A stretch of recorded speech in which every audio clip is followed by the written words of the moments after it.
बहू को मैं पढ़ाऊंगी। आपने हर घर में सास बहू की नोक झोंक तो देखी ही होगी, पर क्या हो जब सास बहू की नोक झोंक की जगह प्यार देखने को मिले। जी हाँ, शांति निवास में ऐसा ही कुछ था। नीलम अपनी बहू कोमल को अपनी बहू नहीं बेटी से बढ़कर प्यार करती थी। ऐसे ही एक सुबह कोमल किचन में खाना बना रही थी, तभी वहाँ काजल आती है और अपनी भाभी से कहती है, भाभी खाने में क्या बना है? बहुत तेज भूख लग रही है। ननद जी, आज खाने में थोड़ा सा लेट हो जाएगा क्योंकि आज मेरी आंख नहीं खुली। आप मुझे आधा घंटा दे दो, मैं अभी खाना तैयार कर देती हूँ। क्या आधा घंटा? अब आधे घंटे तक वेट करना पड़ेगा। अच्छा हो ना आज मेरा कॉलेज नहीं है। अगर आज मेरा कॉलेज होता तो आप मुझे पक्का लेट करवा देती। बाय द वे मैं अपने कमरे में ही हूँ, खाना बन जाए तो आवाज दे देना मुझे। काजल अपनी बात खत्म कर वहाँ से चली जाती है, जिसके बाद कोमल सबके लिए खाना बनाकर टेबल पर परोस देती है। सुबह के 8 बज चुके थे। उसे अपने बेटे को स्कूल के लिए रेडी भी करना था, इसलिए वो काजल को आवाज लगाती है, काजल, काजल खाना तैयार है। अपनी भाभी की आवाज सुनकर काजल बाहर आती है। काजल 8 बज गए हैं, आरुष को स्कूल के लिए तैयार भी करना है। एक काम करो ना, तुम अपना माजी का और अपने भैया का खाना निकाल कर उनके साथ खा लो, मैं आरुष को तैयार कर देती हूँ तब तक। भाभी सच में? मेरे एग्जाम स्टार्ट होने वाले हैं और आप मुझे कह रही हैं मैं सबका खाना निकाल कर उन्हें खिला दूं? अरे आप तो इस घर की बहू है। आपको न तो बाहर जाना होता है, ना ही पढ़ाई करनी होती है, उसके बाद भी आप लेट उठते हैं। काजल बस आज के दिन कर दो ना, कल से मैं खुद संभाल लूंगी। व्हाट संभाल लूंगी? आपके बस की नहीं है कुछ। कोमल काजल के सामने कुछ नहीं बोलती, पर काजल की बात सुनते हुए वहाँ शांति आ जाती है और काजल को अपनी भाभी से इस तरह बात करता देख कहती है, बहू के बस का तो बहुत कुछ है, लेकिन लगता है तेरे बस के कुछ नहीं है। काजल तभी तो तू ऐसे बात कर रही है। कोमल बहू जाकर आरुष को तैयार कर दे, मैं इन दोनों को खाना खिला दूंगी। जी माँ जी। कोमल अब अपने बेटे को तैयार करने चली जाती है, तो वहीं अपनी माँ को अपनी भाभी का सपोर्ट लेते देख काजल कहती है, क्या माँ आप भी ना इस जाहिल के लिए मुझे डांट रही है? अरे बाद में ये नहीं बल्कि आपके बच्चे ही आपके काम आएंगे। काजल चल खाना खा ले, हम इस बारे में बात ना करें तो वही ज्यादा अच्छा रहेगा। शांति की बात सुनकर काजल चुपचाप खाना खाने लगती है। कुछ देर बाद सोनू भी आ जाता है और आरुष को आवाज लगाता है, आरुष बेटा कहाँ हो? जल्दी स्कूल चलो, नहीं तो आज तुम लेट हो जाओगे। आ गया पापा। सोनू अब आरुष को अपने साथ लेकर जाने लगता है, पर तभी कोमल सोनू से कहती है, सोनू जी अब बिना कुछ खाए जा रहे हैं, आपका लंच भी मैंने पैक कर दिया है। ओह आई एम सो सॉरी, मैं बताना ही भूल गया था। आज मेरा लंच ऑफिस की तरफ से है, इसलिए आज मैं वहीं खाना खा लूंगा। इतना बोलकर सोनू आरुष के साथ चला जाता है। कुछ देर बाद कोमल अपनी सास शांति के साथ बैठकर सीरियल देख रही थी, तभी वहाँ काजल आती है। भाभी कल मेरा एग्जाम है तो आज मेरी कुछ दोस्त घर आएंगी, मैं चाहती हूँ आप हमें डिस्टर्ब ना करो। हाँ तो तू कहना क्या चाहती है? मेरी बहू तुझे और तेरे दोस्तों को परेशान करती है? नहीं माँ, ऐसा मैंने कब कहा। मैं तो भाभी से बस ये कहना चाह रही हूँ कि भाभी मुझे लेकर ओवर प्रोटेक्टिव ना हो। ठीक है काजल, तुम चिंता मत करो, मैं कुछ नहीं करूंगी, तुम बस अपनी पढ़ाई करना। Thank you. काजल अब अपने कमरे में चली जाती है और दोपहर में काजल की सारी दोस्त काजल के घर आती हैं। नमस्ते भाभी, नमस्ते आंटी जी। नमस्ते भाभी, नमस्ते आंटी जी। नमस्ते। कोमल काजल की दोस्तों का जवाब तो दे देती है, पर शांति नहीं देती और उनकी बातों को काटते हुए अपनी बहू से कहती है, कोमल दोपहर के 2 बज गए हैं, आरुष के स्कूल की छुट्टी का समय हो गया है, जाकर उसे ले आ। जी माँ जी, मैं बस जा ही रही थी। नेहा, रजनी, काजल अपने कमरे में है, तुम वहीं चली जाओ। कोमल की बात सुनकर काजल की दोस्त काजल के कमरे में चली जाती है और कोमल आरुष को स्कूल से लेने चली जाती है। कुछ देर बाद जब कोमल आरुष के साथ घर आता है तो वो सीधा अपनी बुआ यानी कि काजल के कमरे में जाता है। बुआ देखो मैं आपके लिए क्या लाया हूँ। आरुष मैं अभी पढ़ाई कर रही हूँ, दिखाई नहीं दे रहा है तुम्हें? आरुष बेटा आप जो भी लाए हो बाद में दिखाना, ओके? हम आराम से बैठकर देखेंगे, अभी मुझे पढ़ाई करने दो, कल एग्जाम है ना बुआ का। चलो जाओ यहाँ से। ओके, मैं दादी को दिखा देता हूँ। आरुष अब अपनी दादी के पास जाता है तो वहीं काजल कोमल के पास। भाभी मैंने आपको परेशान करने के लिए मना किया था ना, तो आपने आरुष को भेज दिया मुझे परेशान करने को।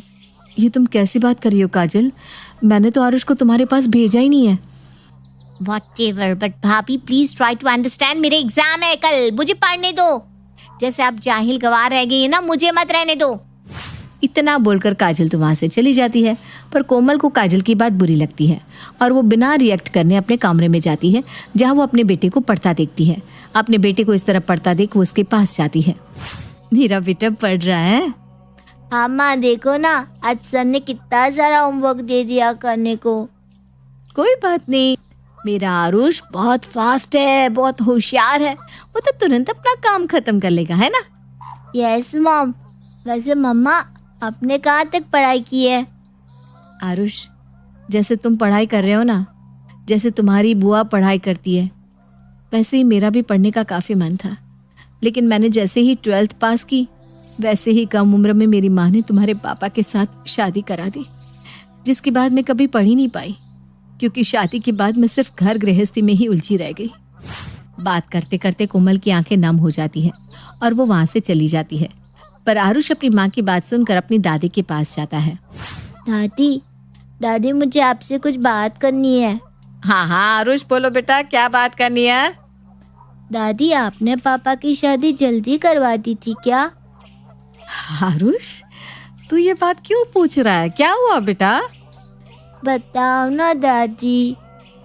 हाँ, जल्दी तो हो गई थी, पर आपको पता है, आपकी वजह से मम्मा पढ़ नहीं पाई। मतलब? आरुष अब कोमल की इच्छा शांति को बता देता है। ये सुनकर शांति अपने मन में कहती है, अच्छा तो ये बात है बहू, अगर तेरा पढ़ने का मन है और मेरी वजह से तेरी पढ़ाई बंद हुई है, तो अब आगे की पढ़ाई तुझे मैं करवाऊंगी, चाहे कोई कुछ भी बोले। शांति खुद से अपनी बहू को पढ़ाने का वादा कर लेती है। ऐसे ही समय गुजरता है और गुजरते समय के साथ काजल का एग्जाम खत्म हो जाता है और कॉलेज का एडमिशन फिर से शुरू हो जाता है। माँ, मुझे कुछ पैसे दे दो, मुझे कॉलेज की फीस भरनी है। फीस भरनी है? पर क्यों? अभी अभी तो तेरा एग्जाम खत्म हुआ है कुछ ही समय पहले। हाँ, तो रिजल्ट आ गया, अब न्यू एडमिशन स्टार्ट हो रहा है नेक्स्ट ईयर का, तो मुझे आगे पढ़ाई करनी है ना माँ। अच्छा चल ठीक है, मेरे बैग में पैसे रखे होंगे, ले ले। और सुन, एक एडमिशन फॉर्म एक्स्ट्रा लेकर आ जाइयो। क्यों? अब किसको कॉलेज में पढ़ना है? तेरी भाभी को, मैं उसे आगे पढ़ाना चाहती हूँ। ये आप क्या बोल रही हैं माँ? भाभी पढ़ाई करेंगी? हाँ, वो पढ़ाई करेगी, मेरी बहू को मैं पढ़ाऊंगी। तुझे कोई दिक्कत? माँ, भाभी के बस की पढ़ाई लिखाई नहीं है, उन्हें घर के कामों से फुर्सत नहीं है, और आपको लगता है कि वो पढ़ाई करेंगी? क्या कुछ भी सोचती रहती हो? काजल, बहू के साथ मैं ज्यादा रहती हूँ, तो मुझे पता है कि मेरी बहू से क्या हो सकता है और क्या नहीं। इसलिए तू अपना दिमाग ना चला और मैंने तुझे जो बोला है उसको सही से कर ले, वही ज्यादा अच्छा है। काजल अपनी माँ की बात का कोई जवाब नहीं देती और वहां से चली जाती है और शाम को अपनी माँ को कॉलेज का फॉर्म देकर अपने कमरे में चली जाती है। वहीं शांति भी उस फॉर्म को लेकर कोमल के पास जाती है। बहू, तू यहाँ क्या कर रही है? कुछ नहीं माँ जी, खाना बन गया है, अभी सोनू जी आए नहीं ना, तो मैंने सोचा क्यों ना थोड़ा सा सो लिया जाए, इसलिए मैं अपने कमरे में आराम कर रही थी। तू इस खाली समय को ऐसे कैसे बर्बाद कर सकती है? मुझे माफ कर दो माँ जी, पर कोई काम नहीं था। तो कोई काम नहीं था इसलिए तू अपने समय को इस तरह बर्बाद करेगी? अरे तुझे पता भी है तू इस समय में पढ़ाई भी तो कर सकती है। क्या पढ़ाई? हाँ बहू, पढ़ाई। मुझे माफ कर देना, मैंने तुम्हें अपनी बेटी तो माना, पर अपनी बेटी का दर्जा कभी नहीं दे पाई। तू क्या चाहती है कभी तुझसे जान ही नहीं पाई। तू आगे की पढ़ाई करना चाहती है ना, तू आगे पढ़, मैं हूं तेरे साथ, मैं तुझे पढ़ाऊंगी। पर माँ जी, पढ़ाई करने के लिए बहुत सारा समय चाहिए और सोनू भी कभी मेरी पढ़ाई के लिए नहीं मानेंगे। मैं हूं ना बहू, तू क्यों सबकी चिंता कर रही है? ले, ये फॉर्म भर दे, इसको अभी भरना है। नहीं माँ जी, मैं ये फॉर्म नहीं भर सकती, क्योंकि अगर सोनू जी को ये बात पता चल गई तो। सोनू मेरा बेटा है, मेरा बेटा मेरी बात कभी नहीं काटेगा। ये फॉर्म मैं यहाँ रख देती हूँ, भर लेना इसको, मैं इंतजार करती हूँ। शांति कॉलेज के फॉर्म को वहीं छोड़कर चली जाती है और शाम को जब सोनू घर आता है तब शांति अपने बेटे से बात करती है। सोनू, अगर तू फ्री है तो तुझसे बात कर सकती हूँ? हाँ माँ, आप मुझसे इस तरह से क्यों पूछ रही हैं? आखिर आप मेरी माँ हैं और एक माँ अपने बच्चे से बात करने के लिए पूछे, ये अच्छा नहीं लगता। चलो, किसी को तो समझ है। वैसे सोनू, अगर मैं तुझसे कुछ मांगू तो क्या तू उस चीज के लिए मना कर देगा? माँ, आज आपको हुआ क्या है? आप इस तरह की बैकी बैकी बातें क्यों कर रही है? अरे आपका ये सब कुछ, और मैंने आपको कभी किसी चीज के लिए मना किया है भला? देख ले, वो कुछ भी हो सकता है, बाद में बोलना मत कि माँ आपने ये क्या मांग लिया। माँ आपको क्या चाहिए बताओ ना। बहू की पढ़ाई। अपनी माँ के मुंह से ये बात सुनकर सोनू की बोलती बंद हो जाती है। वो हिचकिचाते हुए कहता है, माँ ये आप क्या कह रही हैं? कोमल की अब उम्र कहाँ है पढ़ने की? देख सोनू, तूने कहा था ना मैं तुझसे जो कुछ भी मांगूंगी वो तू मुझे देगा। मैं तुझसे अपनी बहू की पढ़ाई मांग रही हूँ। पर माँ जी मैं कॉलेज जाने के लिए तैयार हूँ। मैंने फॉर्म फिल कर दिया है। बताइए कब और कहाँ इसको जमा करवाना है।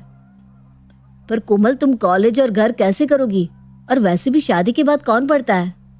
किसने कहा शादी के बाद पढ़ाई नहीं होती सोनू जी? पढ़ने की तो कोई उम्र ही नहीं होती। और रही घर की बात तो मैं दोनों संभाल लूंगी, डोंट वरी। कोमल की बात सुनकर सिवाय शांति के घर में कोई और खुश नहीं था। ऐसे ही अब समय बीतता है और बीतते समय के साथ कोमल भी कॉलेज जाने लगती है। पर इस बीच उसको काफी परेशानियों का सामना करना भी बाकी था। ऐसे ही एक सुबह सोनू अपने ऑफिस के लिए तैयार हो रहा था कि कोमल, कोमल ये क्या है? क्या हुआ सोनू जी, आप इतना गुस्सा क्यों हो रहे हैं? मैंने तुम्हें कल कहा था कि मेरे कपड़े प्रेस करके रखना, पर तुम हो कि तुम्हें कुछ याद ही नहीं रहता इस पढ़ाई के चलते। सोनू जी वो आज मेरा सरप्राइज टेस्ट था इसलिए पढ़ रही थी। चुप, बिल्कुल चुप।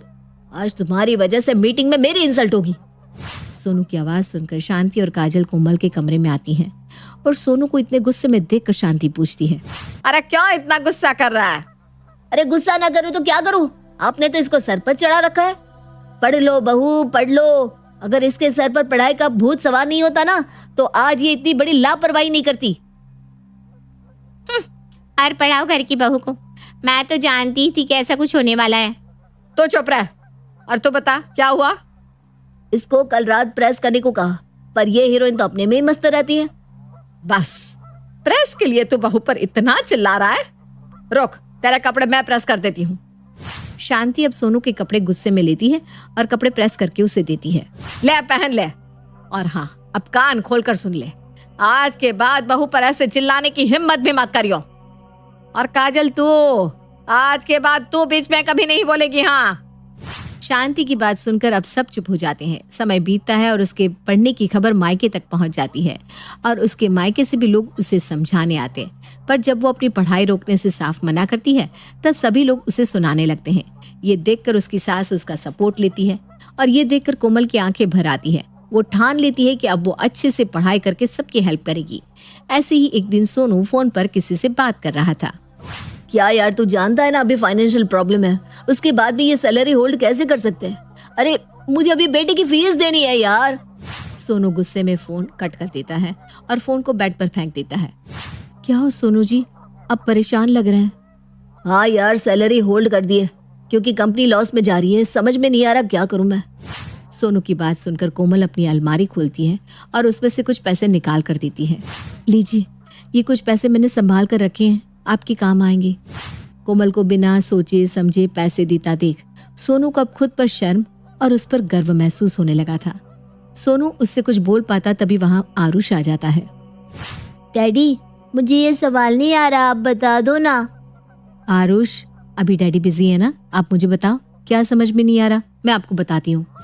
इस तरह कोमल अब अपने बेटे को भी पढ़ाने लगती है। कोमल को ऐसे देख कहीं ना कहीं सोनू को भी काफी सुकून मिल रहा था। ऐसे ही एक दिन शांति हॉल में वकील के साथ बैठी होती है। तभी वहाँ कोमल भी अपने हाथों में चाय की ट्रे लेकर आती है। माँ जी चाय रख दे बेटा यहीं पर, और तू भी यहीं बैठ जा। शांति कोमल को अपने पास बिठा लेती है। तभी वकील शांति को एक पेपर देता है। लीजिए शांति जी, इस पर आप साइन कर दीजिए। जी। शांति अब उस पेपर को लेती है और साइन करने लगती है, पर तभी कोमल उस पेपर को अपने हाथ में ले लेती है। माँ जी ये आप क्या कर रही हैं? अब बिना पढ़े पेपर साइन कर रही हैं? हाँ बेटा, क्योंकि ये वसीयत के पेपर है और ये वसीयत मैं अपने बच्चों के नाम कर रही हूँ। माँ जी माफ करना, पर आपको बिना पढ़े इस तरह किसी भी पेपर पर साइन नहीं करना चाहिए। और ठीक है, आप अपनी वसीयत अपने बच्चों के नाम कर रही हैं, पर आप उस हिस्से में से एक हिस्सा अपने नाम भी कीजिए, क्योंकि आजकल लोग कैसे करते हैं ये तो आपको पता ही होगा। शांति जी, आपकी बहू बिल्कुल सही कह रही है, इसलिए मैं भी आपको यही सजेशन दूंगा कि आप इस वसीयत में अपने नाम एक हिस्सा कीजिए और उसके बाद पेपर को पढ़कर साइन कीजिए। शांति उन दोनों की बात से सहमत होती है। तभी वहां पर सोनू तालियां बजाते हुए आता है। वाह माँ, मानना पड़ेगा, आखिर आपकी जिद रंग लाई। बहू को पढ़ाने का नतीजा बहुत अच्छे से सामने आया है और मुझे अपनी पत्नी पर भी काफी गर्व हो रहा है। आई एम सॉरी कोमल, पहले मैं गुस्सा करता था, पर अब मैं भी तुम्हारे साथ हूँ और हर चीज में तुम्हें सपोर्ट भी करूंगा जैसे माँ करती है। इस तरह अपनी बहू को पढ़ाने की शांति की जिद आखिरकार रंग ले आती है और सबको ये पता चलता है कि पढ़ाई कितनी जरूरी है। और तो और अब कोमल भी एक पढ़ी लिखी विमेन होती है।